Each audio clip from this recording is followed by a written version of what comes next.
is Roger Sabbadini. I live in Bend, Oregon, and I'm very pleased to make a few comments about the history of Earth Day. But before I do that, I'd like to express my sincere appreciation and thanks to the students of Central Oregon, particularly the Bend and Redmond high school and middle school students who put on this teach-in on the 50th anniversary of Earth Day.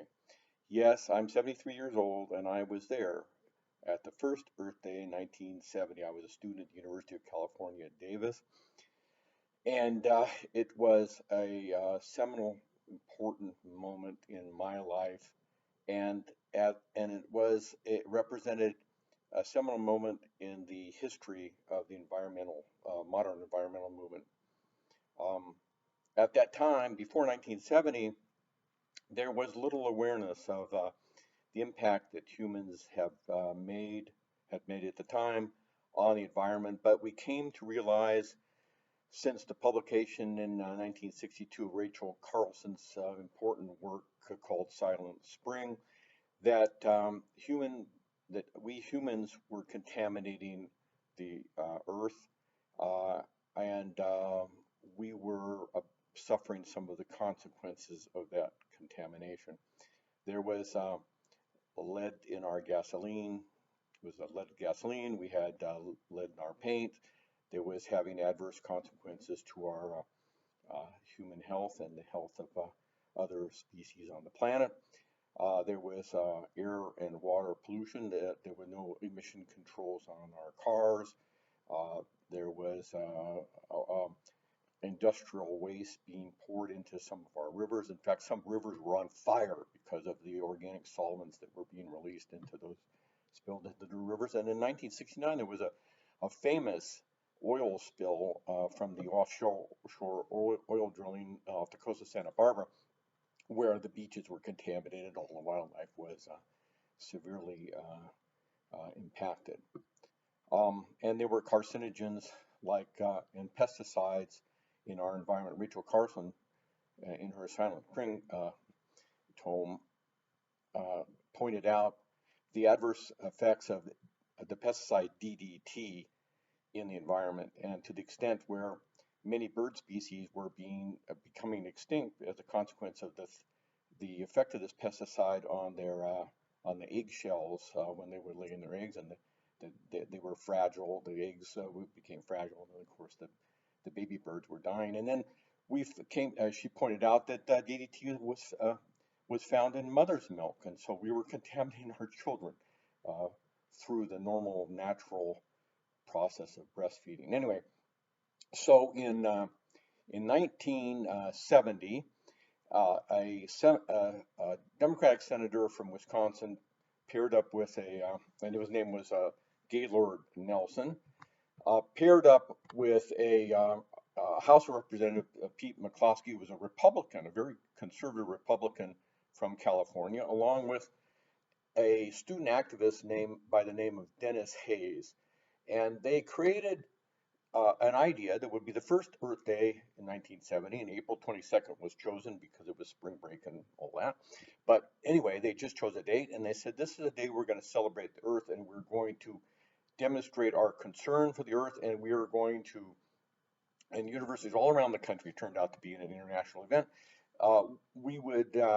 Gaylord Nelson and his group sponsored, called for an action on campuses for a simultaneous set of teach-ins, and teach-ins meant it was kind of a 60s rubric where you would spend that day or those hours learning about some critical issues about the war of Vietnam, about in this case environmental issues, and this is what the students are doing here today in 2020.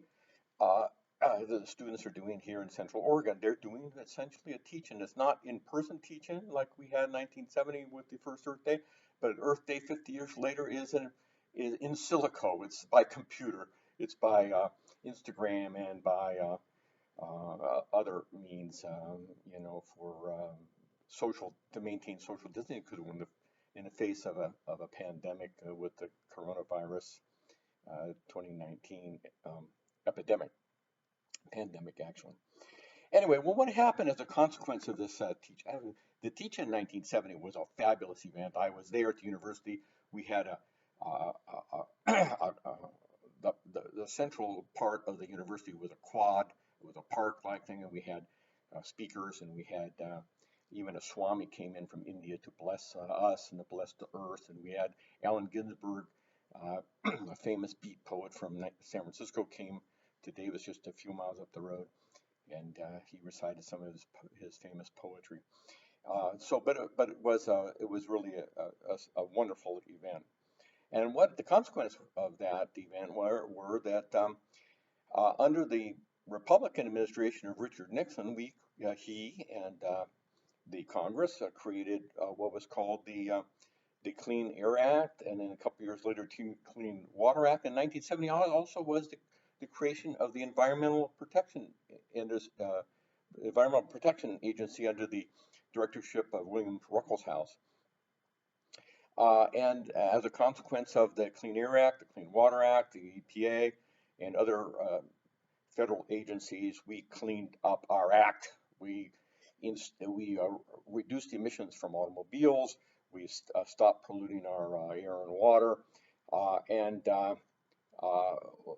over that 50 years since Earth Day 1970, there were huge gains in our ability to reduce the impact of humans on the environment. Now, but that doesn't mean that all the work was done, because from 1970 till today, I still work in the environmental movement through a group here in Bend called the Vocal Seniority, but I've worked with Sierra Club and 350 Disputes and other organizations that are continuously fighting the good fight to improve or lessen the impact of humans on the environment. Now, of course, we're faced in 2020 with global climate change, and I think the students are going to address that issue, so I won't belabor it, but you all know that we are faced with a very serious problem of where human beings are influencing the warming of the climate and influencing, the impact on all of the animals and plants that inhabit our precious Earth. And so today like we did in 1970, today we are faced with what we shall do, what we're charged to do as stewards of our environment. And we must strengthen our environmental regulations, not weaken them. The current administration is attempting to deconstruct governmental institutions like the EPA, weaken the EPA, weaken even the CDC and the World Health Organization, and we must resist those attempts to lessen the environmental standards that we work so hard to gain over the next 50 years. So finally, I want to thank once again the students for allowing me to share my experiences of Earth Day 1970 and the work that we've done since then and the accomplishments we've made in the last 50 years, and impress upon all of us that our work is not done, and we must keep the pedal to the metal and recognize that we all inhabit this precious Gaia, this precious planet Earth, and it's our responsibility to be stewards of that precious environment. Thank you very much.